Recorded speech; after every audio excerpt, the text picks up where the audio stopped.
Seja bem-vindo à Primeira Igreja Batista do Pará. Seu vídeo já vai começar. Mas antes, não esqueça de se inscrever, dar o like e ativar as notificações. Obrigado, pastor Xará, também. Boa noite para toda a igreja. Tem sido dias intensos, mas maravilhosos, em que mais uma vez eu e a minha esposa nos sentimos tão bem acolhidos aqui pela igreja, e um tema um pouco diferente do que normalmente temos trabalhado, embora eu seja professor do livro de Provérbios há décadas.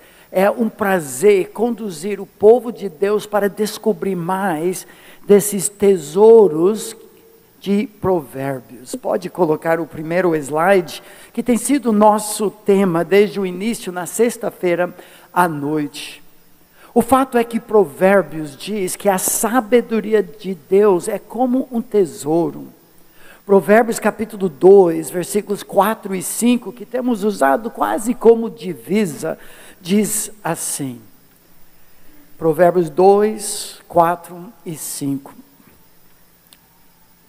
Se buscares sabedoria, como a prata, e como a tesouros escondidos a procurares, então entenderás o temor do Senhor, e acharás o conhecimento do Santo.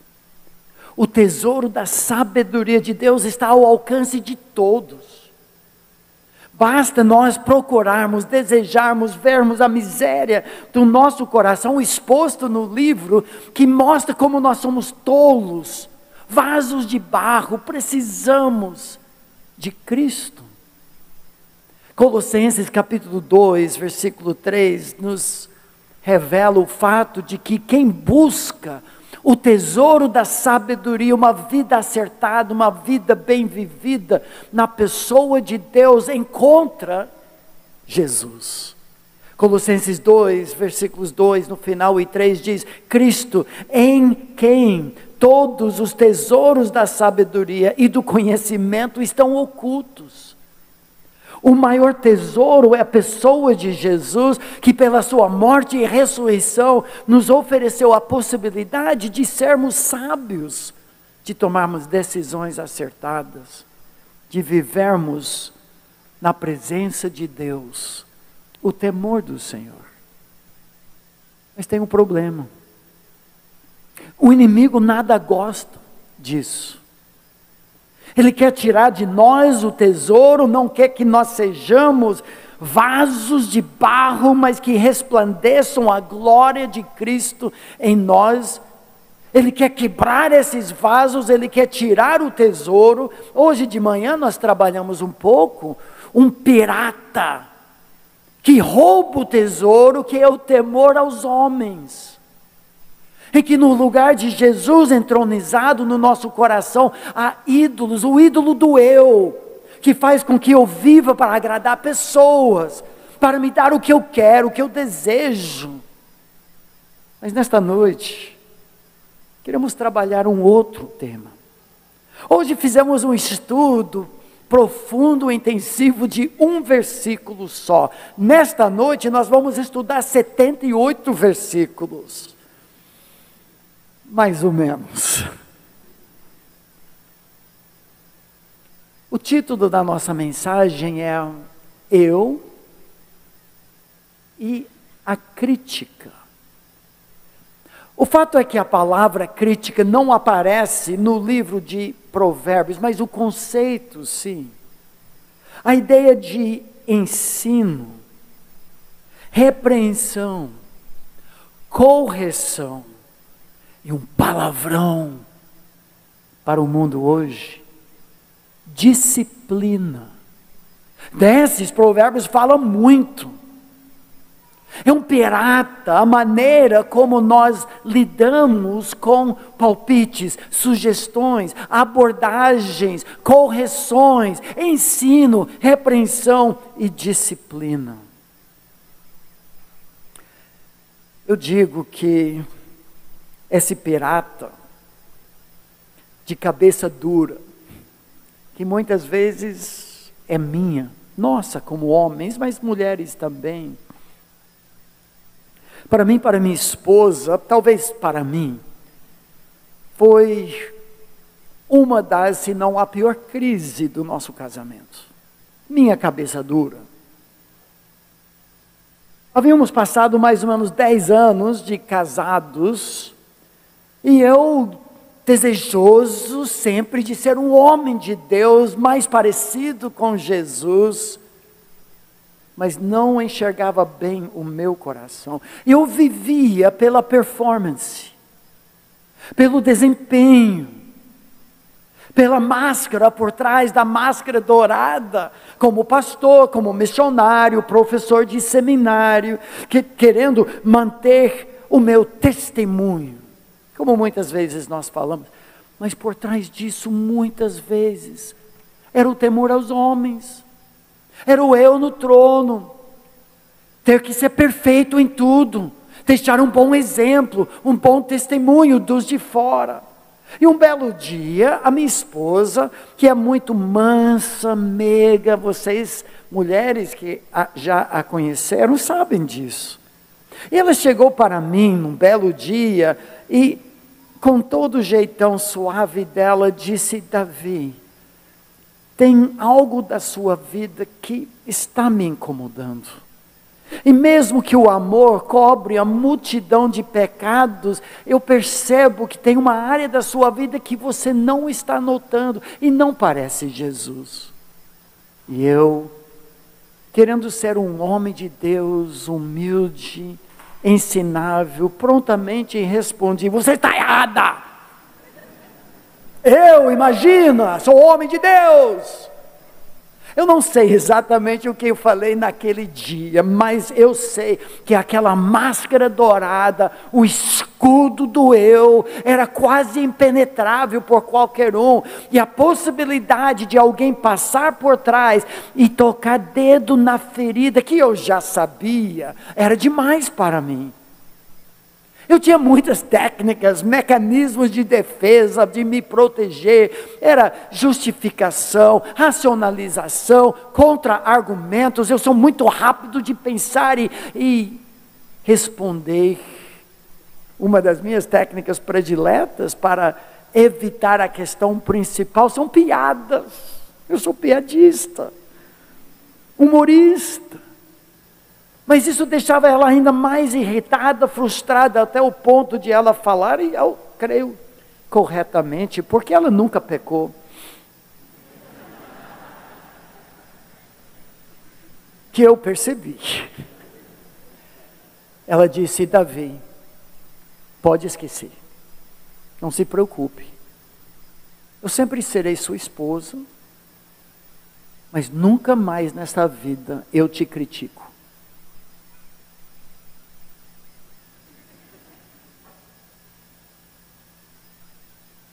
Não foi a minha reação. Eu sabia o suficiente da palavra de Deus e de estudar o livro de Provérbios, que acabei de ser condenado. Eu mesmo havia anulado, negado, neutralizado a maior ferramenta nas mãos de Deus para afiar o meu caráter, para apontar os meus defeitos, para ser minha aliada e me ajudar a crescer, a ser mais parecido com Cristo. Eu comecei um estudo da palavra. Naquele momento em diante, eu fiz uma descoberta muito interessante. A maior marca de grife, em termos de quantidade de textos no livro do Tesouro da Sabedoria em Provérbios, é a maneira pela qual eu e você ouvimos e reagimos e valorizamos a crítica, ensino, repreensão, correção, disciplina. O que caracteriza uma pessoa sábia é como aproveita a talhadeira divina e permite, mesmo que doa, que o Espírito de Deus esculpa a imagem de Cristo em nós. Eu contei no meu estudo, talvez hoje seria diferente, pelo menos 78 vezes. Textos em Provérbios que dizem que essa marca de grife da pessoa que dita se você terá uma moradia, um palácio, uma mansão no bairro nobre da sabedoria, que nós já aprendemos esses dias, é subir a escada com GPS ligado para adquirir a perspectiva de Deus sobre tudo, tomar decisões acertadas nas encruzilhadas da vida, mas isso exige correção. Maior marca de grife, mas irmãos, por favor, não é um band-aid. Agora eu vou fazer melhor, eu vou pular mais alto, eu vou ser um cristão melhor. Você continua na lama do seu pecado, do eu, do temor aos homens, da performance. Por trás de tudo isso é uma questão de identidade. Mesmo que o nome de Jesus não apareça no livro de Provérbios, nós sabemos, como os outros livros da Bíblia, que a lei e Provérbios preenche lacunas da lei, mostrando em todas as áreas da vida que eu sou tolo, estuto. Estutice está ligado ao coração da criança. Provérbios 22:15. Esse livro descortina meu coração e me conduz até a cruz, à pessoa em quem estão ocultos os tesouros da sabedoria. É uma questão de identidade. Eu não estava seguro na minha identidade em Cristo, com nada a perder, nada a ganhar e nada a provar. Somente uma pessoa segura em sua identidade em Cristo será capaz de morrer para si mesmo, sua performance, seu desempenho, seu perfeccionismo, o desejo pelo aplauso, a máscara dourada. Nós temos que entender quem nós somos em Jesus, e o pastor já preparou o palco para nós nesta noite, falando do que nós éramos, o que Deus fez por nós em Cristo, nosso destino na cidade celestial. Repito, nada a ganhar, nada a perder e nada a provar. Eu sou vaso de barro. Quando nós entendemos isso, quando somos libertos pela verdade para ser quem nós somos e ver quem nós somos, tudo muda. A máscara dourada cai e podemos ouvir, valorizar e crescer pela crítica, correção, ensino, palpites, disciplina. Certa vez o autor e pastor, que eu já citei esses dias, A.W. Tozer, disse isso: ficar decepcionado consigo mesmo significa ter acreditado em si mesmo. A graça nos liberta para ver por trás do escudo e da máscara dourada quem nós realmente somos. A segurança que vem pela obra completa de Cristo na cruz faz com que enxerguemos nosso coração com humildade, vivamos sem máscara, cientes de que não temos nada a ganhar, nada a perder e nada a provar. Com todo esse contexto, e nós não vamos estudar 78 versículos em Provérbios, isso fica como sua tarefa de casa, talvez uma leitura no próximo mês, capítulo por capítulo, pelo dia do mês. Hoje, dia 27, você lê Provérbios 27, mas procure textos que vão ilustrar o que nós estamos falando aqui. Deixa eu tratar um pouco da história da crítica nas Escrituras. No início, a crítica destrutiva fez parte da reação do homem a ser exposto diante do olhar penetrante de um Deus 3 vezes santo. A crítica em forma de acusação entrou no mundo no jardim do Éden, quando Adão, abordado por Deus, Onde estás, Adão? Que é isso que fizeste? A resposta de Adão diante da indagação do Senhor foi apontar o seu dedo à sua companheira, a mesma para quem ele havia cantado um pouco antes: tu és osso dos meus ossos, tu és carne da minha carne, mulher, nada nos separará. Primeira oportunidade que ele tem de salvar a sua pele, ele expõe a sua esposa a uma morte fulminante, a mentira de Satanás: vocês serão como Deus. Ele parece o diabo. Essa crítica destrutiva,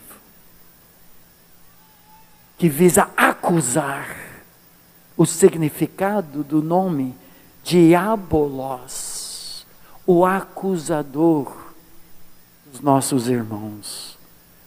Mas a crítica construtiva também tem seu início no jardim do Éden.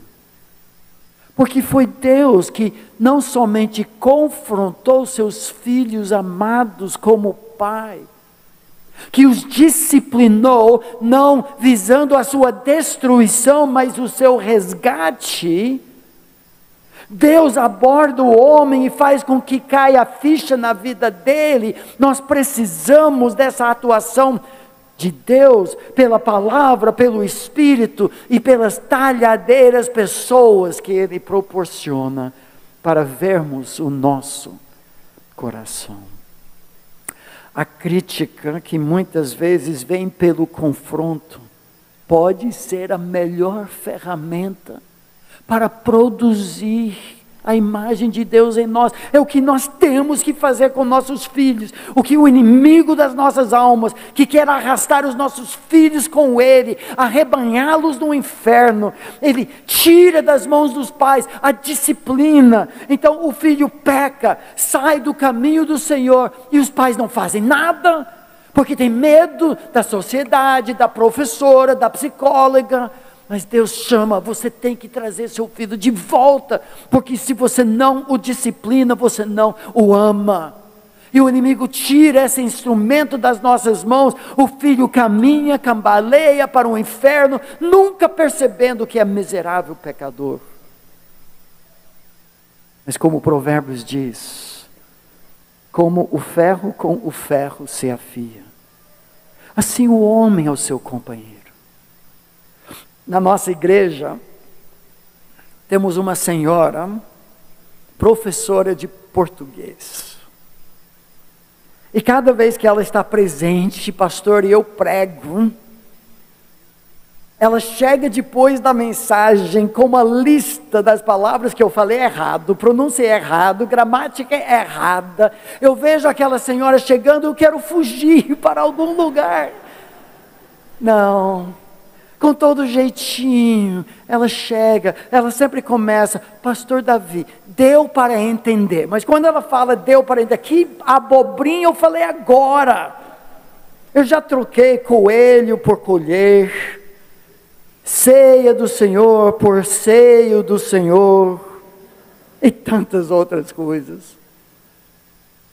Mas irmãos, muito melhor, muito mais vale a crítica da minha amiga, para melhorar. Quem não tira sarro de si mesmo, nunca aprende uma língua estranha. O orgulho faz com que nós resistamos à crítica.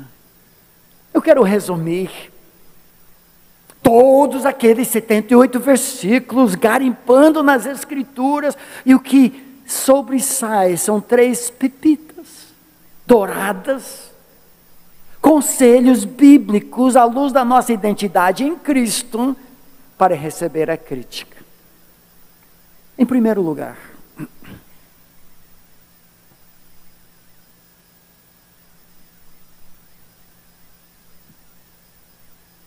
alguns versículos do texto exigem que ouçamos. Devemos ouvir. Eu quero associar um gesto, um símbolo com cada um desses aqui, para nós gravarmos melhor a mensagem. Então, em primeiro lugar, você vai fazer comigo, devemos ouvir a crítica. Todo mundo vai fazer esse gesto. Se alguém não fizer, eu vou convidá-lo a ficar aqui ao meu lado e cantar o hino nacional de Guatemala. Devemos ouvir a crítica, palpite, sugestão. Provérbios 15:31, que veremos mais adiante, também diz assim: os ouvidos que atendem à repreensão salutar, olha só, no meio dos sábios tem a sua morada. Se você quer subir de classe de sabedoria, morar no bairro nobre dos sábios, precisa ouvir.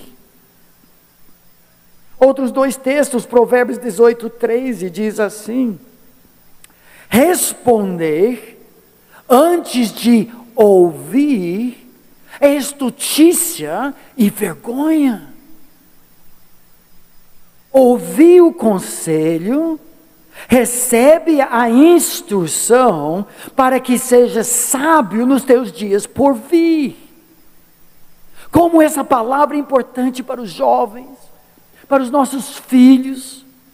O mundo faz sua cabeça que você manda chuva, você dita as regras, pais se transformaram em filhos, filhos em pais, mas criança, adolescente, júnior, jovem, não adquiriu ainda experiência de vida para reconhecer as entradas e saídas, precisa do eco, do espelho de pais e mentores e amigos para mostrar o coração. Ouça, jovem. Ouvi o conselho, recebe a instrução. Vou contar outra história da minha cabeça dura. Eu era adolescente ainda, primeira carteira de motorista nos Estados Unidos, 17 anos de idade. Um dos líderes da mocidade da nossa igreja, nós faríamos um banquete na praia com toda a mocidade. Eu emprestei o carrão do meu pai. Era um Volkswagen tipo variante com 400 mil quilômetros. E meu pai deixou. De fato, eu usava aquele carro para várias tarefas, ir para a escola, voltar, treino de futebol e outras coisas. Mas eu confesso, eu prestava muito mais atenção ao técnico dos times que eu participava do que a voz do meu pai. Meu pai é um homem habilidoso, seja oficina, seja marcenaria. Eu herdei nada disso, nada. Nas aulas que ele quis me dar sobre cuidado de um carro, eu estava nem aí, eu queria chutar bola. No meio daquela viagem para a praia, eu, durante uma semana, admirando demais a beleza do painel volante daquele carro, com tantas luzes piscando. Uma luz em particular, que tinha algum objeto dentro, eu não sabia exatamente o que era. No meio daquela viagem, eu, uma moça, outro casal no carro, de repente...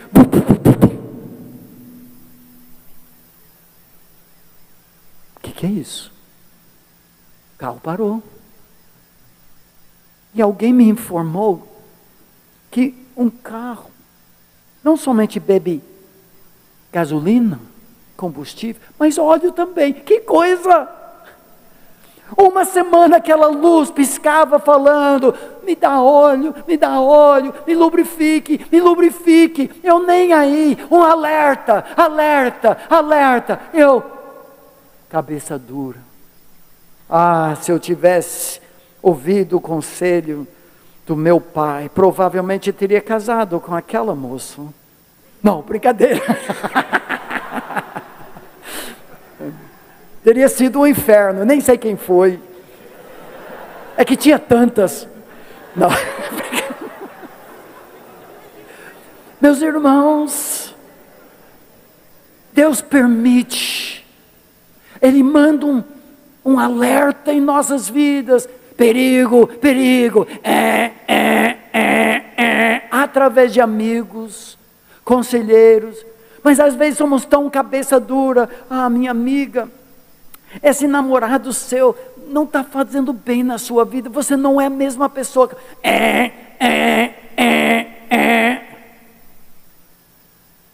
Filho, você precisa estudar mais. As provas estão chegando, filho. Se você não passar de ano, não posso te ajudar.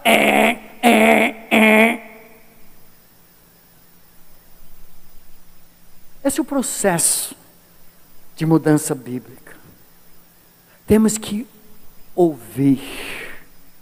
Já ilustrei isso, faço muitas vezes, porque para mim ajuda muito. Eu vou pedir um voluntário aqui, meu amigo, seu nome? Gabriel. Gabriel, fica aqui, Gabriel. Hoje Gabriel vai ser nossa ilustração do processo da transformação, da santificação. Imagine Gabriel como esse bloco de mármore forte, mas informe.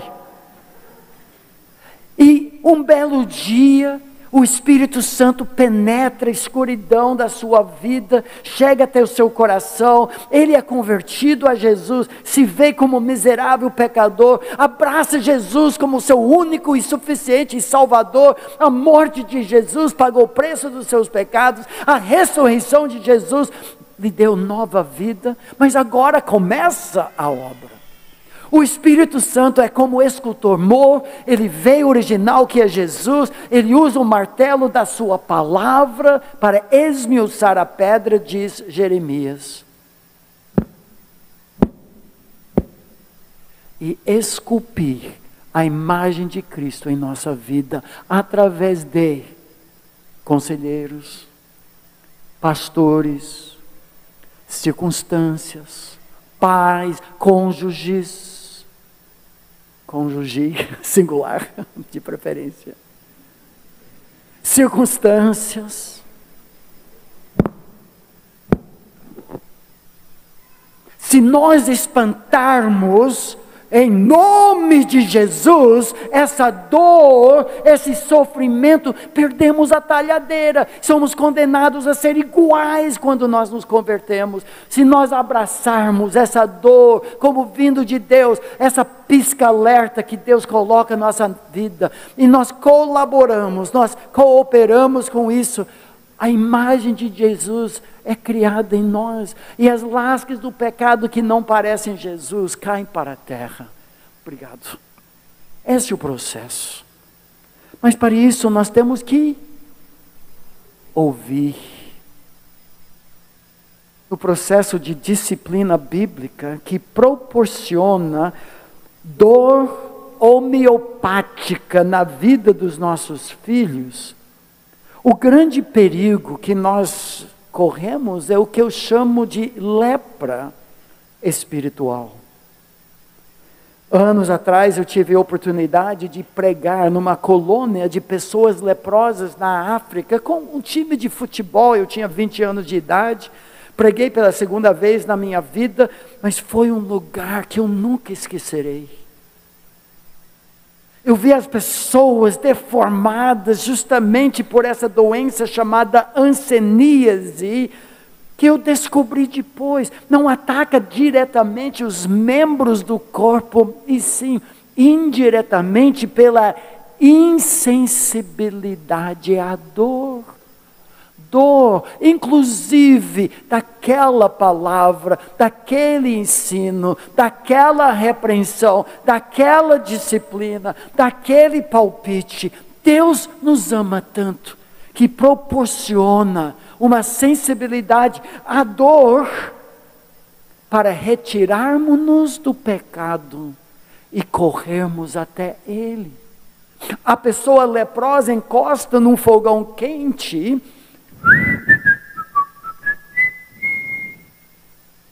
não retira a mão, e pela insensibilidade, a crítica da dor se condena. Temos que ouvir. Número 2. Resumindo de novo, garimpando no livro de Provérbios, descobrimos um segundo passo.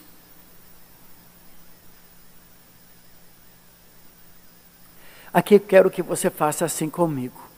Devemos valorizar. Faça assim. Valorizar. Devemos ouvir, devemos valorizar. São muitos os textos que faz parte do ouvir. Por exemplo, Provérbios 27, 5 e 6. Melhor palavra de valorização é a repreensão franca do que o amor encoberto. Leais são as feridas feitas pelo que ama, porém os beijos de quem odeia são enganosos. Eu confesso, o meu coração muitas vezes prefere mais ouvir bajulação. A gente pode sair daqui, alguém chegar, eu sei que aquela pessoa dormiu a mensagem toda, como metade de vocês, e chega para mim, pastor, que mensagem. Eu sei, foi tranquilizante. Mas muito mais, são pessoas como Dona Elô, a minha amiga. Pastor, não se fala essa palavra, aquele slide tinha acento no lugar errado. Isso me ajuda. São outros textos. Filho meu, diz Provérbios 3, não rejeites a disciplina do Senhor, nem te enfades da sua repreensão. O Senhor repreende a quem ama, assim como o pai ao filho, a quem quer bem. Bom, essa analogia hoje não funciona tanto, porque a maioria dos pais tem medo de contrariar o filho e acaba condenando o filho. Nós queremos mais inflar sua autoestima, autoimagem, e nós temos um filho pavão, cambaleando direto para o inferno, tão cheio de si que não precisa de Jesus. Cuidado! A repreensão que Deus permite penetrar nossa casca dura, por trás da máscara dourada, é sinal do seu amor, que somos filhos. Provérbios 25, 12 diz isso, como pendentes e joias de ouro puro, assim é o sábio repreensor para o ouvido atento. E mais um, Provérbios 28, 23. Devemos valorizar. O que repreende ao homem achará depois mais favor do que aquele que lisonjeia com a língua. Pergunto, será que você valoriza quando o seu cônjuge chega e faz aquela crítica? Claro que temos que ter humildade, mansidão. Gálatas capítulo 6, versículo 1 diz, se alguém for surpreendido numa falta, vocês que são espirituais, no contexto, manifestam o fruto do Espírito, a vida de Jesus, corrigir o seu irmão com o espírito de brandura, mansidão, considerando a si mesmo que nós também somos propícios a ser tentados, não somos melhores do que ninguém. Mas Deus nos chama para ouvir e valorizar. Como é que você responde à crítica? Uma pergunta que entra aqui, mas pastor, será que eu devo valorizar a crítica destrutiva? Eu sei que aquela pessoa me quer mal. Deixa eu dar uma palavra muito interessante. Até mesmo crítica vindo de uma fonte desconfiada, suspeitável, Deus permitiu. Deus é soberano. Interessante que Davi, expulso do palácio, da cidade santa de Jerusalém, como cachorro chutado, rabo entre as pernas, pelo seu próprio filho Absalão, e um cachorro de homem chamado Simei, chega em cima do barranco e joga pó e pedra em cima da cabeça do ungido do Senhor. E um amigo de Davi quer matá-lo, esse cara, e Davi falou, não, se o Senhor mandou amaldiçoar, quem sou eu para impedir? Olha que Eclesiastes diz, no versículo 21 e 22 de capítulo 7. Eu acho esse texto fantástico. Diz assim, não apliques o teu coração a todas as palavras que se dizem, Lembra aquele pastor assado? Para que não venhas a ouvir o teu servo amaldiçoar-te. Não dá muita bola para toda crítica que chega até você, que desmorona, que acaba com tudo. Lembro quando eu era pastor de adolescentes, 40 anos atrás, eu dirigia tantos retiros, encontros, 35 adolescentes, de carnaval, a gente voltava para casa e tinha uma adolescente de 14 anos de idade chorando lá no fundo da nossa Kombi. Nós dirigimos Kombi por 19 anos, pode me criticar. E acabou comigo. Eu passava 3 dias, retiro foi horrível, retiro foi um fracasso. 34 adoraram. Não dá bola assim, de forma tão insegura a uma palavra, e diz no final: pois tu sabes que muitas vezes tu mesmo tens amaldiçoado a outros de boca para fora. Isso acontece sempre, você ouve um boato, isso vem do diabo, alguém falou, fulano disse, e quando vem essas palavras nebulosas, que você não tem nada que pode fazer, ninguém para quem pedir perdão, nada a acertar, isso não vem de Deus. Essas críticas, névoas, não são de Deus. O Espírito Santo sempre trabalha coisas específicas. A ideia é o professor que ouve seu aluno lá nos corredores falando mal da sua aula. Eu acredito, aconteceu comigo aqui na igreja. Eu estava lá no banheiro, escondido, e entraram 2 homens, depois da mensagem hoje de manhã. E um deles falou para ela: que sermão chato. Eu falei: sei, eu não vi a hora de terminar tudo. Eu fiquei escondido até os 2 saírem. Com todo o amor, eu gostaria que os 2 homens chegassem aqui na frente, no final.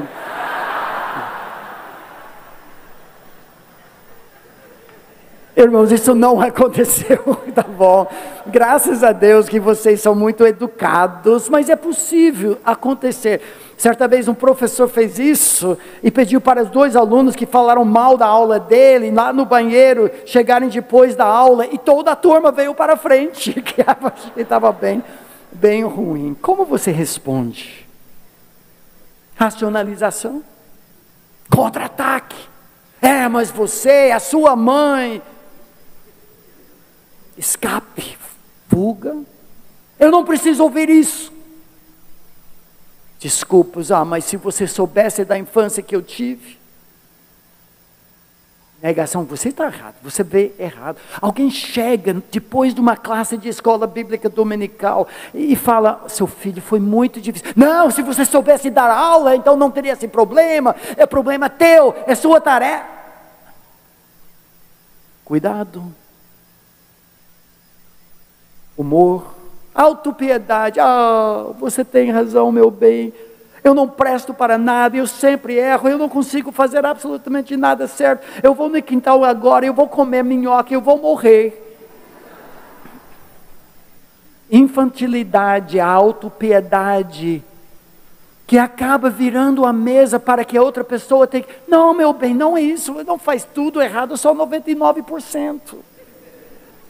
Agora outra pessoa tem que devolver elogios, em vez de trabalhar de forma madura, numa identidade em Cristo. Pior ainda, é você resolver em sua própria força. Então nunca mais eu vou errar, para não ter que enfrentar mais uma crítica. Agora minha performance vai melhorar ainda, eu vou ser mais perfeccionista e 2 vezes o filho de inferno. Não é assim. Muito menos mágoas. Você falou comigo, eu vou olhar para a sua vida, eu vou te pegar.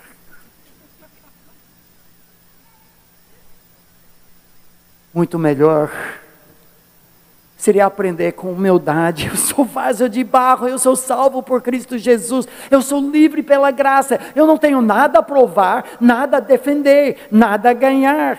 Obrigado pela sugestão. Eu nunca tinha pensado sobre isso. Pode me dar um tempo para refletir? Pela graça de Deus, eu farei diferente a próxima vez. e secretamente: Senhor, sonda-me e ajuda-me. O sábio dá ouvidos. O sábio valoriza. Mas o sábio também reage, se transforma. Ouve, valoriza, responde. Voltamos para o nosso versículo de início, porque a palavra atender tem dois significados. Os ouvidos que atendem, no sentido de ouvir e mudar a repreensão salutar no meio dos sábios, tem a sua morada. Provérbios 28, 13, o que encobre as suas transgressões jamais prosperará. Esse foi o erro de Adão quando Deus o chamou e apontou o dedo na ferida do pecado, e como homem ele poderia ter dito: oh meu Deus, que é isso que eu fiz? Tenha misericórdia de mim, Senhor, foi minha culpa. Ó Senhor, poupe a minha esposa, porque eu transmiti mal a palavra do Senhor para ela, eu não a defendi quando a serpente a seduziu na minha frente. Mas não foi isso. O que as confessa e deixa alcançará misericórdia. Deus está sempre com braços abertos, o mínimo movimento de arrependimento e virada para Ele, Ele corre como o pai do filho pródigo. Braços abertos, misericordioso, baixa as suas defesas, os escudos, as máscaras, e corra para o seu Pai Celestial. Os insensatos zombam da ideia de fazer reparação do pecado cometido, mas a boa vontade está entre os justos. É isso. Mas um tesouro que pode transformar a sua vida, se é que constrói a sua vida na identidade de Cristo, que já te deu tudo e todas as bênçãos celestiais, espirituais nas regiões celestiais em Cristo. Quem tem ouvidos, ouça.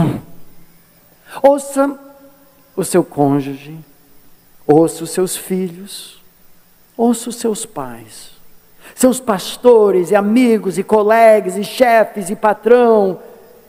Ouça estranhos que Deus envia com recado, seja construtiva ou destrutiva.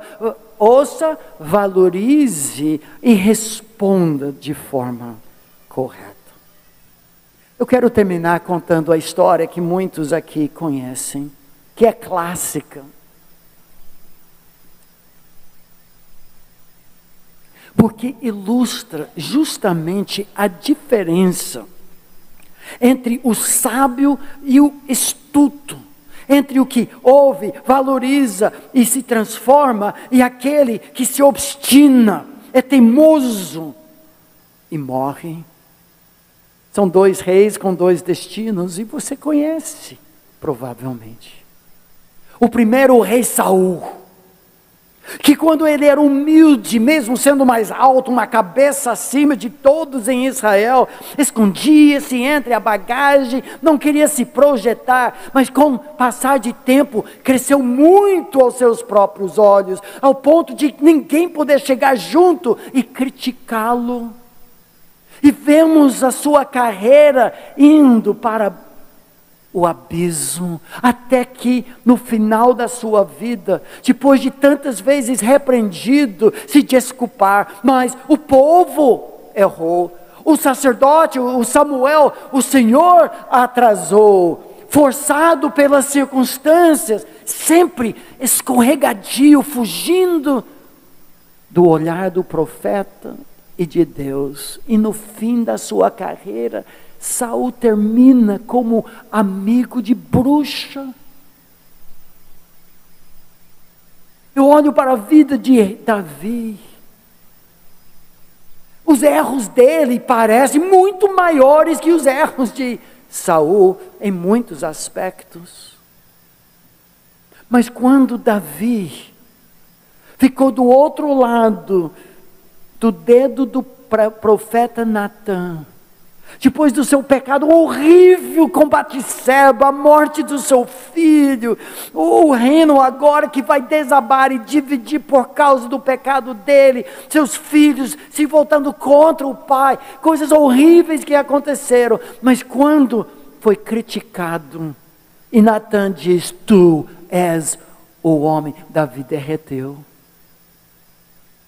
confessou, valorizou, e voltou para seu Deus. Davi termina sua vida hoje sendo conhecido como o amigo de Deus. Qual a diferença? Como ouviu, como valorizou, como foi transformado pela crítica. O tesouro.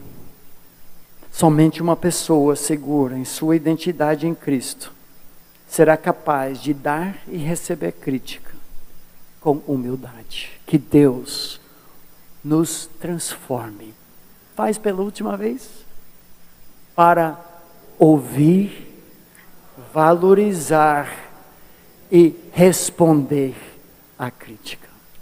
Obrigado, Senhor, pela Tua palavra que nos transforma. Ajuda-nos, Senhor, a vivermos pela graça do Senhor, livres pela verdade da Tua palavra e nossa identidade em Cristo. Obrigado que a crítica aponta o que nós já sabemos sobre o nosso coração, mas sempre nos direciona de volta para Cristo Jesus. Que não confiemos em nós mesmos ao ponto de ficarmos decepcionados conosco mesmos, mas que confiemos no Senhor, para sermos transformados pelo Teu Espírito, pela Tua graça e para a Tua glória. Oramos pelos méritos de Jesus. Amém.